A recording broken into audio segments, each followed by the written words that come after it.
Lecture du livre de la Genèse.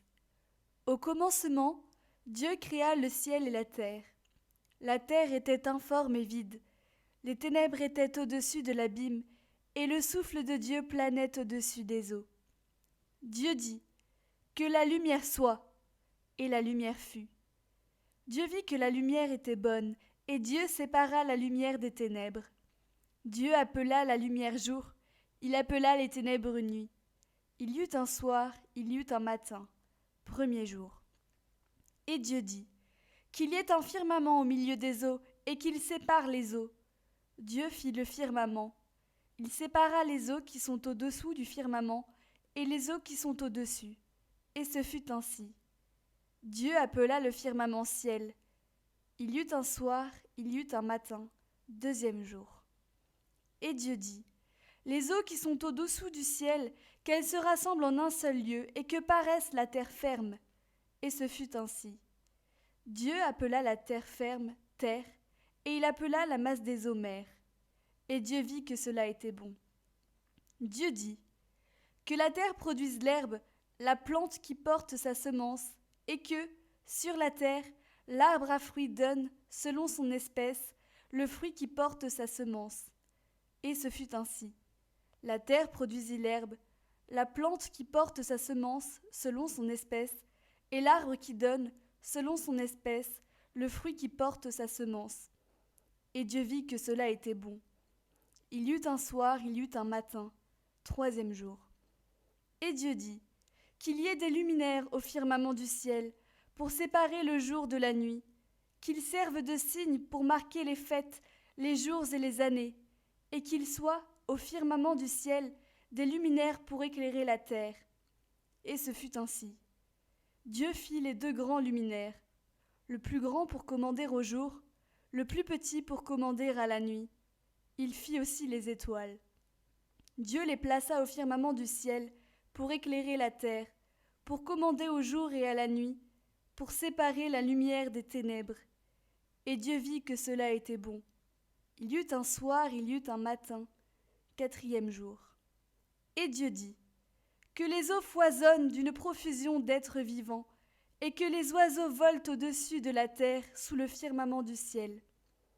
Dieu créa, selon leur espèce, les grands monstres marins, tous les êtres vivants qui vont et viennent et foisonnent dans les eaux, et aussi, selon leur espèce, tous les oiseaux qui volent. Et Dieu vit que cela était bon.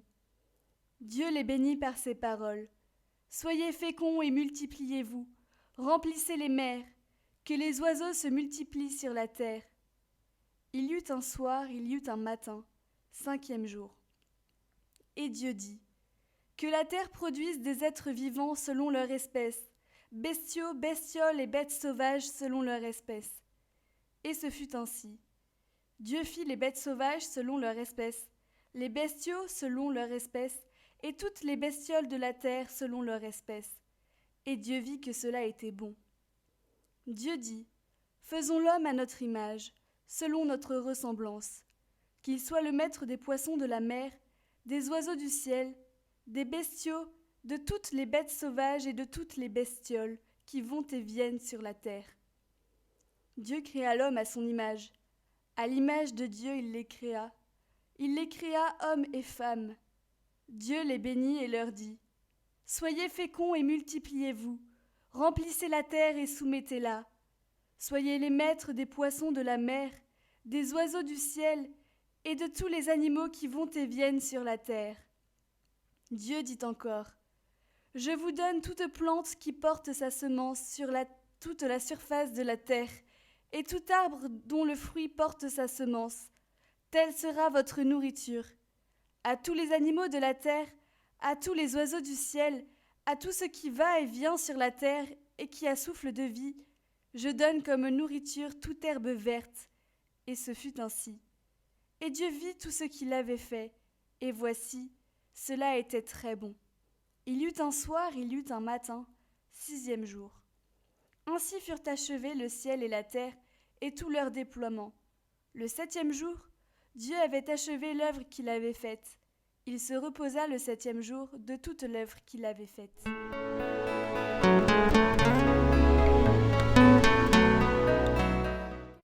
Lecture du livre de la Genèse. En ces jours-là, Dieu mit Abraham à l'épreuve. Il lui dit : « Abraham !» Celui-ci répondit : « Me voici. » Dieu dit : « Prends ton fils, ton unique, celui que tu aimes, Isaac, va au pays de Moria, et là tu l'offriras en holocauste sur la montagne que je t'indiquerai. » Abraham se leva de bon matin, sella son âne, et prit avec lui 2 de ses serviteurs et son fils Isaac. Il fendit le bois pour l'holocauste et se mit en route vers l'endroit que Dieu lui avait indiqué. Le 3e jour, Abraham, levant les yeux, vit l'endroit de loin. Abraham dit à ses serviteurs : « Restez ici avec l'âne. Moi et le garçon, nous irons jusque là-bas pour adorer. Puis nous reviendrons vers vous. » Abraham prit le bois pour l'holocauste et le chargea sur son fils Isaac. Il prit le feu et le couteau, et tous 2 s'en allèrent ensemble. Isaac dit à son père Abraham : « Mon père !» « Eh bien, mon fils ?» Isaac reprit : « Voilà le feu et le bois, mais où est l'agneau pour l'holocauste ?» Abraham répondit : « Dieu saura bien trouver l'agneau pour l'holocauste, mon fils. » Et ils s'en allaient tous les 2 ensemble. Ils arrivèrent à l'endroit que Dieu lui avait indiqué. Abraham y bâtit l'autel et disposa le bois, puis il lia son fils Isaac et le mit sur l'autel, par-dessus le bois. Abraham étendit la main et saisit le couteau pour immoler son fils. Mais l'ange du Seigneur l'appela du haut du ciel et dit : « Abraham, Abraham !» Il répondit : « Me voici. » L'ange lui dit : « Ne porte pas la main sur le garçon. Ne lui fais aucun mal. Je sais maintenant que tu crains Dieu. Tu ne m'as pas refusé ton fils, ton unique. » Abraham leva les yeux et vit un bélier, retenu par les cornes dans un buisson. Il alla prendre le bélier et l'offrit en holocauste à la place de son fils. Abraham donna à ce lieu le nom de « Le Seigneur voit ». On l'appelle aujourd'hui « Sur le mont, le Seigneur est vu ». Du ciel, l'ange du Seigneur appela une seconde fois Abraham. Il déclara : « Je le jure par moi-même, oracle du Seigneur, parce que tu as fait cela, parce que tu ne m'as pas refusé ton fils, ton unique, je te comblerai de bénédictions. Je rendrai ta descendance aussi nombreuse que les étoiles du ciel et que le sable au bord de la mer. Et ta descendance occupera les places fortes de ses ennemis. Puisque tu as écouté ma voix, toutes les nations de la terre s'adresseront l'une à l'autre la bénédiction par le nom de ta descendance. »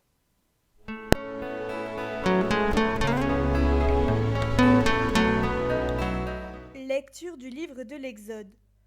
En ces jours-là, le Seigneur dit à Moïse : « Pourquoi crier vers moi ?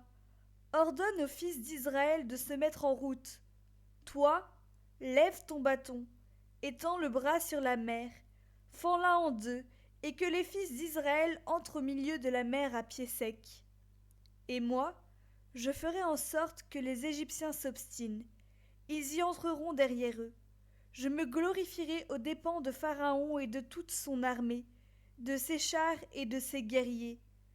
Les Égyptiens sauront que je suis le Seigneur, quand je me serai glorifié aux dépens de Pharaon, de ses chars et de ses guerriers. » L'ange de Dieu, qui marchait en avant d'Israël, se déplaça et marcha à l'arrière. La colonne de nuée se déplaça depuis l'avant-garde et vint se tenir à l'arrière, entre le camp des Égyptiens et le camp d'Israël. Cette nuée était à la fois ténèbres et lumière dans la nuit, si bien que, de toute la nuit, ils ne purent se rencontrer. Moïse étendit le bras sur la mer. Le Seigneur chassa la mer toute la nuit par un vent fort d'est.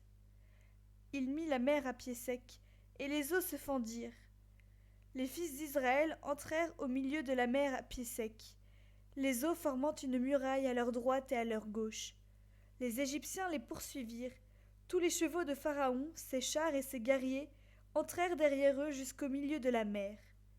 Aux dernières heures de la nuit, le Seigneur observa, depuis la colonne de feu et de nuée, l'armée des Égyptiens, et il la frappa de panique. Il faussa les roues de leurs chars, et ils eurent beaucoup de peine à les conduire. Les Égyptiens s'écrièrent : Fuyons devant Israël, car c'est le Seigneur qui combat pour eux contre nous. » Le Seigneur dit à Moïse, « Étends le bras sur la mer, que les eaux reviennent sur les Égyptiens, leurs chars et leurs guerriers. » Moïse étendit le bras sur la mer. Au point du jour, la mer reprit sa place. Dans leur fuite, les Égyptiens s'y heurtèrent, et le Seigneur les précipita au milieu de la mer. Les eaux refluèrent et recouvrirent les chars et les guerriers. Toute l'armée de Pharaon, qui était entrée dans la mer à la poursuite d'Israël. Il n'en resta pas un seul. Mais les fils d'Israël avaient marché à pied sec au milieu de la mer, les eaux formant une muraille à leur droite et à leur gauche. Ce jour-là, le Seigneur sauva Israël de la main de l'Égypte, et Israël vit les Égyptiens morts sur le bord de la mer. Israël vit avec quelle main puissante le Seigneur avait agi contre l'Égypte. Le peuple craignit le Seigneur, il mit sa foi dans le Seigneur et dans son serviteur Moïse. Alors Moïse et les fils d'Israël chantèrent ce cantique au Seigneur.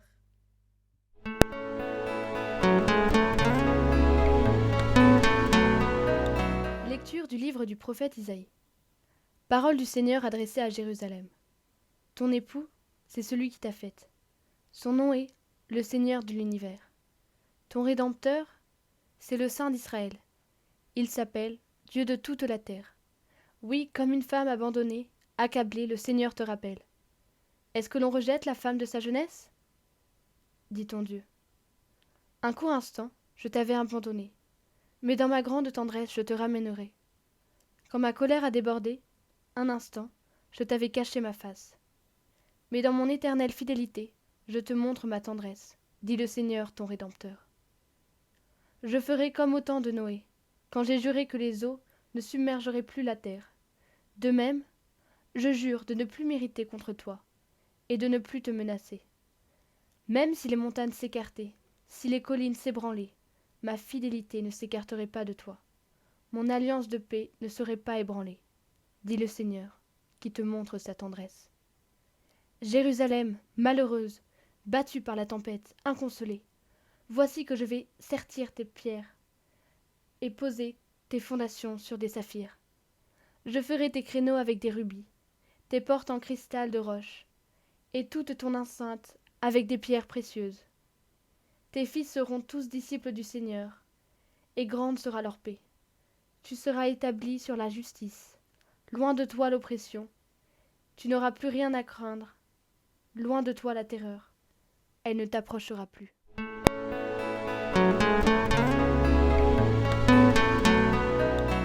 Lecture du livre du prophète Isaïe. Ainsi parle le Seigneur. Vous tous qui avez soif, venez, voici de l'eau.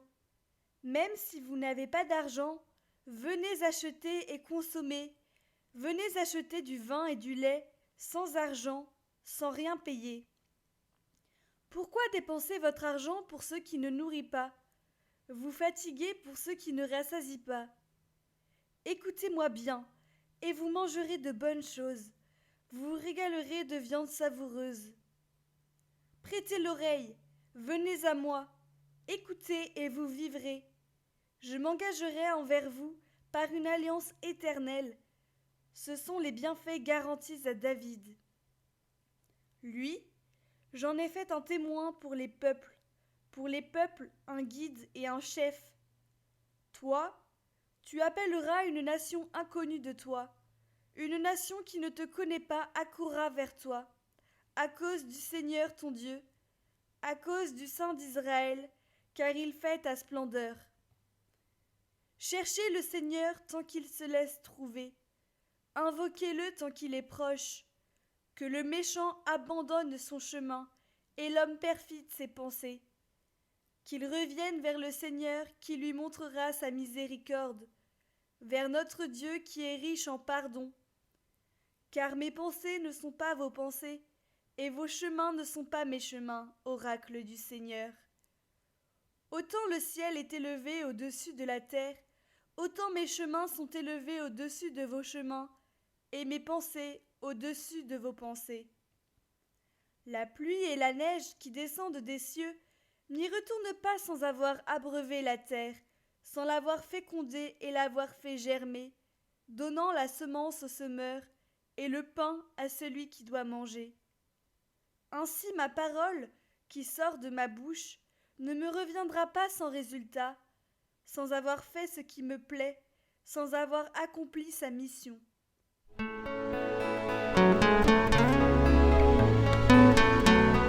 Lecture du livre du prophète Baruch. Écoute, Israël, les commandements de vie, prête l'oreille pour acquérir la connaissance. Pourquoi donc, Israël? Pourquoi es-tu exilé chez tes ennemis, vieillissant sur une terre étrangère, souillé par le contact des cadavres, inscrit parmi les habitants du séjour des morts? Parce que tu as abandonné la source de la sagesse. Si tu avais suivi les chemins de Dieu, tu vivrais dans la paix pour toujours. Apprends où se trouvent et la connaissance, et la force, et l'intelligence, pour savoir en même temps où se trouvent de longues années de vie, la lumière des yeux et de la paix. Mais qui donc a découvert la demeure de la sagesse? Qui a pénétré jusqu'à ses trésors? Celui qui sait tout en connaît le chemin. Il l'a découvert par son intelligence. Il a pour toujours aménagé la terre et l'a peuplée de troupeaux. Il lance la lumière et elle prend sa course. Il la rappelle et elle obéit en tremblant. Les étoiles brillent, joyeuses, à leur poste de veille. Il les appelle et elles répondent « Nous voici ». Elles brillent avec joie pour celui qui les a faites. C'est lui qui est notre Dieu. Aucun autre ne lui est comparable. Il a découvert les chemins du savoir et il les a confiés à Jacob, son serviteur, à Israël, son bien-aimé. Ainsi la sagesse est apparue sur la terre, elle a vécu parmi les hommes. Elle est le livre des préceptes de Dieu, la loi qui demeure éternellement. Tous ceux qui l'observeront vivront, ceux qui l'abandonnent mourront. Reviens, Jacob, saisis-la de nouveau. À sa lumière, marche vers la splendeur. Ne laisse pas ta gloire à un autre, tes privilèges à un peuple étranger. Heureux sommes-nous, Israël, car ce qui plaît à Dieu, nous le connaissons.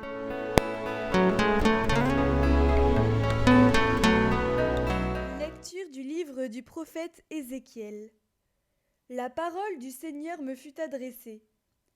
Fils d'homme, lorsque les gens d'Israël habitaient leur pays, ils le rendaient impur par leur conduite et leurs actes. Alors j'ai déversé sur eux ma fureur, à cause du sang qu'ils avaient versé dans le pays, à cause des idoles immondes qu'il avait rendues impures. Je les ai dispersés parmi les nations, ils ont été disséminés dans les pays étrangers. Selon leur conduite et leurs actes, je les ai jugés. Dans les nations où ils sont allés, ils ont profané mon saint nom, car on disait « C'est le peuple du Seigneur, et ils sont sortis de son pays. » Mais j'ai voulu épargner mon saint nom, que les gens d'Israël avaient profané dans les nations où ils sont allés. Eh bien, tu diras à la maison d'Israël, « Ainsi parle le Seigneur Dieu. » Ce n'est pas pour vous que je vais agir, maison d'Israël, mais c'est pour mon saint nom que vous avez profané dans les nations où vous êtes allés. Je sanctifierai mon grand nom profané parmi les nations, mon nom que vous avez profané au milieu d'elles. Alors les nations sauront que je suis le Seigneur, oracle du Seigneur Dieu, quand par vous je manifesterai ma sainteté à leurs yeux. Je vous prendrai du milieu des nations, je vous rassemblerai de tous les pays, je vous conduirai dans votre terre. Je répandrai sur vous une eau pure, et vous serez purifiés. De toutes vos souillures, de toutes vos idoles, je vous purifierai. Je vous donnerai un cœur nouveau, je mettrai en vous un esprit nouveau. J'ôterai de votre chair le cœur de pierre, je vous donnerai un cœur de chair. Je mettrai en vous mon esprit, je ferai que vous marchiez selon mes lois, que vous gardiez mes préceptes et leur soyez fidèles. Vous habiterez le pays que j'ai donné à vos pères, vous serez mon peuple, et moi, je serai votre Dieu.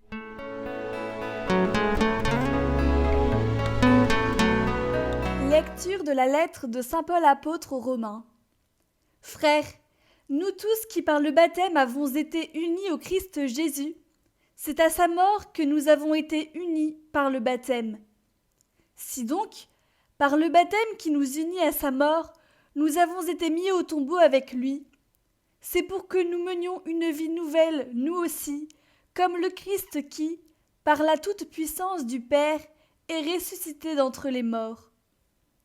Car si nous avons été unis à lui, par une mort qui ressemble à la sienne, nous le serons aussi par une résurrection qui ressemblera à la sienne. Nous le savons, l'homme ancien qui est en nous a été fixé à la croix avec lui, pour que le corps du péché soit réduit à rien, et qu'ainsi nous ne soyons plus esclaves du péché. Car celui qui est mort est affranchi du péché. Et si nous sommes passés par la mort avec le Christ, nous croyons que nous vivrons aussi avec lui. Nous le savons en effet, ressuscité d'entre les morts, le Christ ne meurt plus. La mort n'a plus de pouvoir sur lui. Car lui qui est mort, c'est au péché qu'il est mort une fois pour toutes. Lui qui est vivant, c'est pour Dieu qu'il est vivant. De même, vous aussi, pensez que vous êtes morts au péché, mais vivants pour Dieu en Jésus-Christ.